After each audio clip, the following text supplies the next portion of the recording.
Caros alunos, sejam bem-vindos a mais um programa Aprender e Estudar em Casa. Sou o professor Herberto Moreno, professor de Química 12º ano, e hoje vai ser a nossa primeira aula. Antes de iniciarmos a nossa aula de hoje, vou-vos deixar aqui algumas dicas. Como sabem, estamos a enfrentar a pandemia Covid-19, então já sabem, devem lavar as mãos com água e sabão, evitar contactos do tipo beijinhos, apertos de mão e abraço. Fica na casa.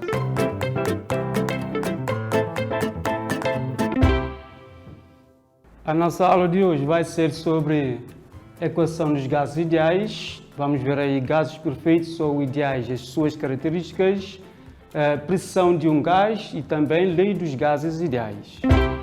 Para a nossa aula de hoje vamos precisar de alguns materiais diferentes, tais como seringas, lápis, que é comum, e garrafa para quem tiver em mãos.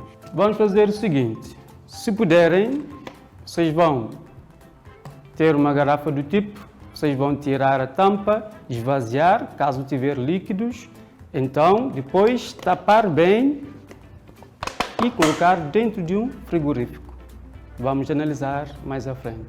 Equação dos gases ideais. Vamos ver aí quais são as características necessárias para podermos considerar que um gás é perfeito ou ideal.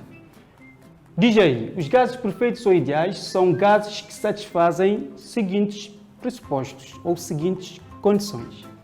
As suas moléculas são suficientemente pequenas para poderem ser considerados pontos materiais. Para poderem ser considerados pontos materiais, significa que devem ter volume desprezável relativamente ao volume do recipiente que as contém.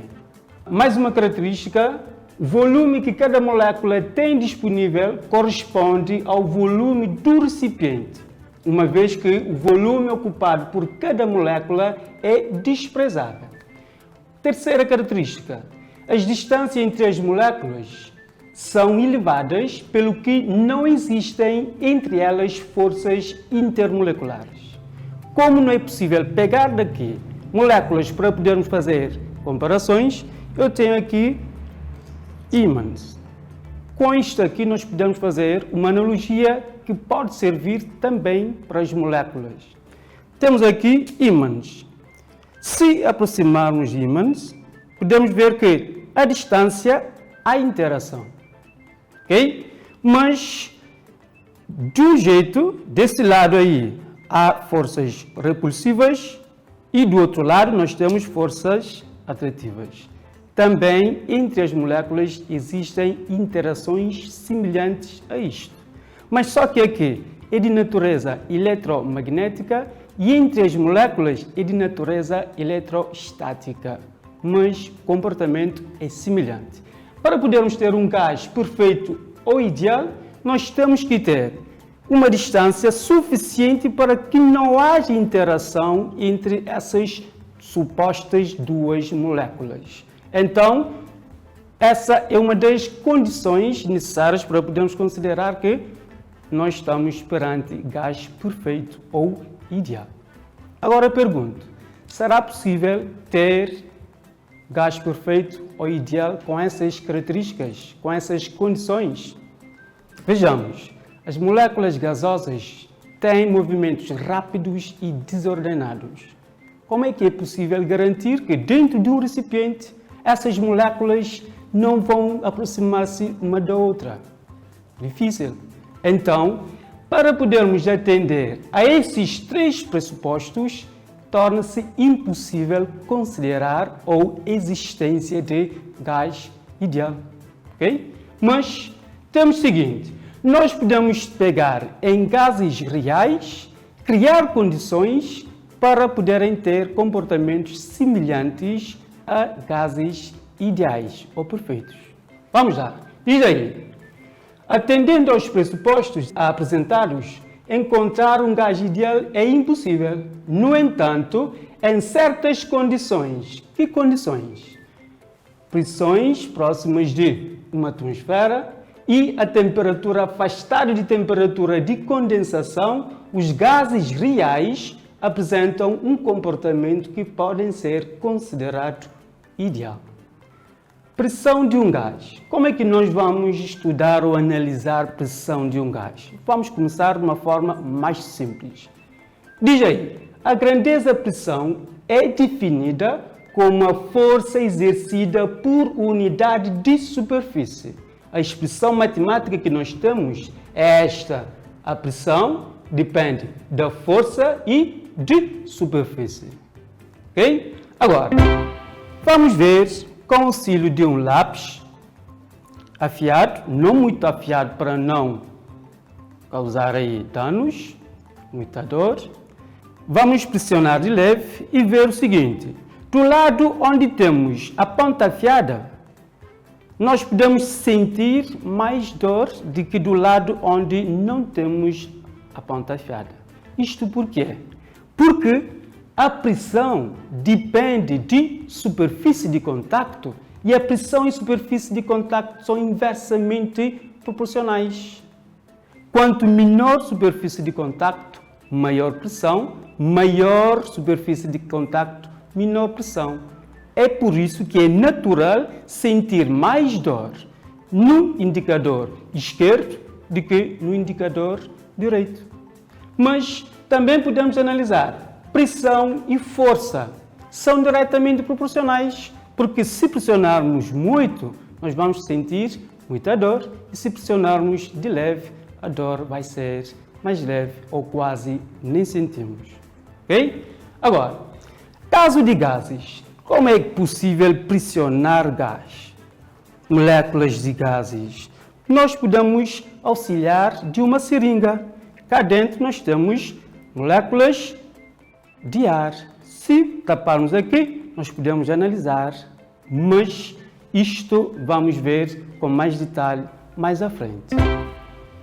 No caso de um gás, a força é devida às colisões moleculares, pelo que a pressão vai depender do número de moléculas que o constituem, do volume por ele ocupado e da temperatura. E nós vamos conhecer isto passo a passo a seguir.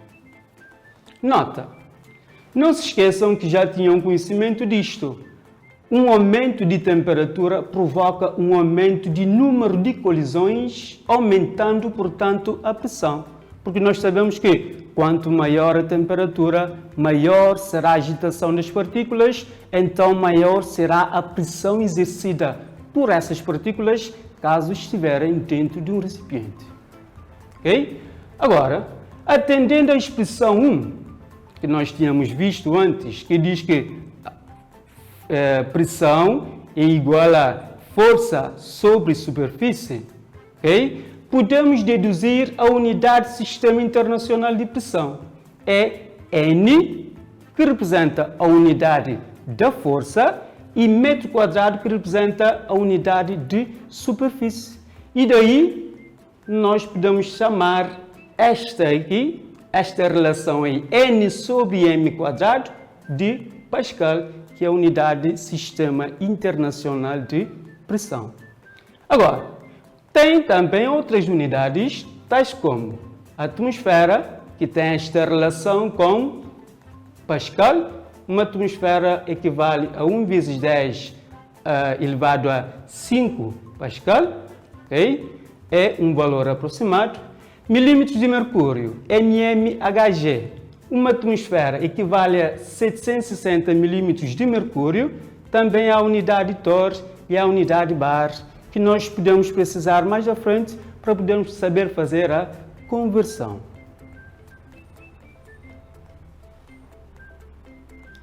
Agora, vamos conhecer algumas dessas leis de gases ideais. Lei de Avogadro. O que diz ele? Amadeu Avogadro, em 1811, estabeleceu que volumes iguais de gases nas mesmas condições de pressão e temperatura contêm mesmo número de moléculas. Ou seja, temos esta relação ou expressão matemática que diz que V1 sobre V2 deverá ser exatamente igual a N1 sobre N2, mas nessas condições, pressão e temperatura constantes. Ok? E podemos analisar isto com o auxílio de seringa. Nós vamos puxar aqui o êmbolo de seringa até 5 ml. Tendo aqui 5 ml de gases e também aqui 5 ml de gases, de acordo com esta lei, números de moléculas de gases serão exatamente iguais nessas duas seringas. Significa o quê? Se eu fizer isto, vou expulsar uma parte das moléculas de gases e aí nós podemos ter a certeza de que esses números não serão mais iguais. Vamos lá. Vamos analisar esta lei através de um gráfico. Esse gráfico aí mostra na horizontal N, que significa número de moles, quantidade de matéria, e na vertical representa V, que significa volume de gases neste caso. Se repararmos bem, vejam aí, N1 está por V1, mas se aumentarmos um pouquinho mais N, para N2 também o volume vai aumentar. E para N3, que é maior do que N2, também volume 3 é maior do que volume 2. Isto significa que são diretamente proporcionais. Agora vamos ver lei de Boyle-Mariotte. Esta lei relaciona a pressão com o volume. A temperatura deverá ser constante neste caso. Chamamos de transformação isotérmica. E pode ser enunciada da seguinte forma: mantendo temperatura constante, volume de uma dada massa de gás é inversamente proporcional à sua pressão. Ou seja, nós temos aí P1 sobre P2 é igual a V2 sobre V1. Ou podemos escrever assim, P1 vezes V1 é igual a P2 vezes V2. Ok? Vamos analisar isto graficamente. Na horizontal temos variação de volume, na vertical nós temos variação de pressão. Crescente, o volume de esquerda para direita e pressão crescente de baixo para cima. Agora vamos analisar. A figura mostra claramente volume 1 maior, pressão 1 menor. Ok? Nós temos aí volume 2. O volume diminuiu neste caso. Então, nós podemos ver que a pressão aumentou. Então, de facto, são inversamente proporcionais. Podemos analisar isto com uma seringa. Ok? Temos aqui uma certa massa gasosa dentro desta seringa. Vou fechar a fronteira e pressionar, ou seja, diminuir o volume. À medida que vamos pressionar isto, nós podemos sentir que nós estamos a aumentar a pressão. Okay? E se abandonarmos o êmbolo, vai acontecer exatamente o oposto espontaneamente. Vai aumentar o volume e vai diminuir a pressão. Continuando.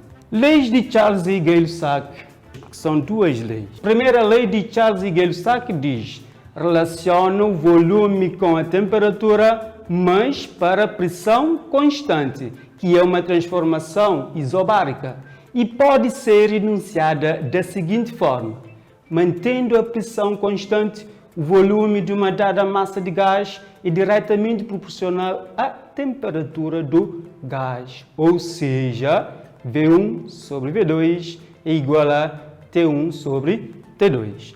Não esqueçamos desta relação entre a temperatura em Kelvin e a temperatura em graus Celsius. A temperatura em Kelvin é igual à temperatura em graus Celsius mais 273,15 aproximadamente. Vamos analisar isto através de gráfico. Alguém poderá estar a perguntar: mas professor, por que aqui dois gráficos? Vamos ver. O primeiro gráfico mostra a relação de volume com a temperatura em Kelvin e o segundo gráfico a relação entre volume e temperatura em graus Celsius. Agora vejamos. Para o primeiro gráfico, o gráfico à esquerda, nós temos o seguinte: para temperatura zero, volume é zero.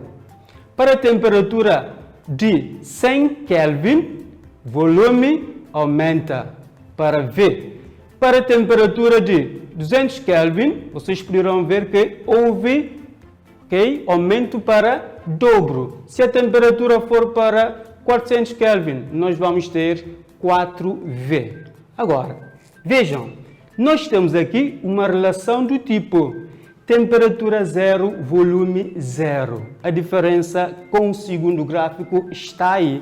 Porque aqui nós temos a temperatura absoluta, em que diz a teoria, se for possível baixar a temperatura em Kelvin até 0 Kelvin, o gás não vai ocupar volume nenhum, de acordo com a teoria. Temos que, se a temperatura baixar até chegar a 0 Kelvin, volume de gás também será igual a 0. Mas se analisarmos isto como em graus Celsius, para 0 graus Celsius, o volume não é igual a 0. Por exemplo, o frigorífico de casa geralmente ronda por volta de, a parte mais fria, volta de menos 4 ou menos 5 graus Celsius. Mas se colocarmos lá uma garrafa vazia, o ar que estiver lá dentro não vai deixar de ocupar o volume. Nós podemos ter o quê? Uma diminuição de volume da massa gasosa, mas nunca que vai, através do frigorífico, chegar o volume a 0. Só será possível se a temperatura em graus Celsius baixar até menos 273,15. Aí sim, diz a teoria que o volume ocupado pela massa gasosa será igual a 0. Vamos ver, ponto seguinte. Fizeram uma pequena experiência que eu pedi no início e aí eu tenho os meus resultados. Se quiserem pegar, se quiserem não, vão lá ver se o resultado que vocês encontraram é um resultado semelhante ao que eu tenho aqui. O que nós temos aqui é a garrafa antes de ser introduzida dentro do frigorífico. Vejam o aspecto, parece inteiro, bonitinho. Depois de algum tempo, vejam como é que ficou a garrafa, com aspecto machucado. Por quê? Porque a massa gasosa que estava dentro da garrafa, com a diminuição da temperatura, diminuiu o volume que estava ocupado. O que é que acontece? A pressão externa vai empurrar a garrafa para dentro, diminuindo o seu volume. Segundo a lei de Charles e Gay-Lussac, relaciona pressão com a temperatura. Volume constante. A volume constante, que chamamos de transformação isocórrica ou então transformação isovolumétrica, e pode ser enunciada da seguinte forma: mantendo o volume constante, a pressão de uma dada massa de gás diretamente proporcional à temperatura do gás. Relação entre pressão e temperatura. O gráfico que nós temos aqui é um gráfico semelhante ao gráfico que nós tínhamos visto com relação entre V e T. É tudo semelhante. Vejam aí que também, para esta situação, nós temos esta tendência. Se a temperatura baixar para 0 Kelvin, nós, pela teoria, o gás vai deixar de exercer pressão. E também semelhante para a temperatura em graus Celsius, baixando a temperatura para menos 273 graus Celsius, geralmente diz a teoria que a pressão será igual a 0 também.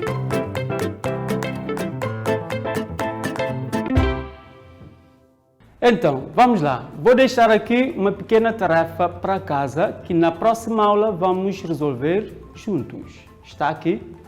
No recipiente com 12,5 ml de capacidade, está contida cerca de a certa massa gasosa que exercia uma pressão de 685 mm de mercúrio a temperatura de 22 graus Celsius. Quando esse recipiente for transportado com as mãos Sua temperatura elevou-se para 37 graus Celsius e a pressão em atm exercida pela massa gasosa passou a ser aproximadamente. Qual é a opção correta? A. 0,24, B. 0,48, C. 0,95, D. 1,50 ou então a opção E, que é 2,00 atm. Procurem informações. Caso precisarem, procurem o apoio do vosso professor. Muito bem, já chegamos ao final da nossa aula. Agora vamos ver o que nós vimos durante a aula de hoje. Estão a lembrar? Vamos lá. Temos aí a equação dos gases que nós vimos no final, mas nós vimos gases perfeitos ou ideais, as suas características, pressão de um gás, como é que nós podemos analisar, e também lei dos gases ideais, que na verdade é aí que vai concentrar todo o resto. Muito bem, a nossa aula hoje vai ficar por aqui. Espero que vocês tenham gostado. Até a próxima.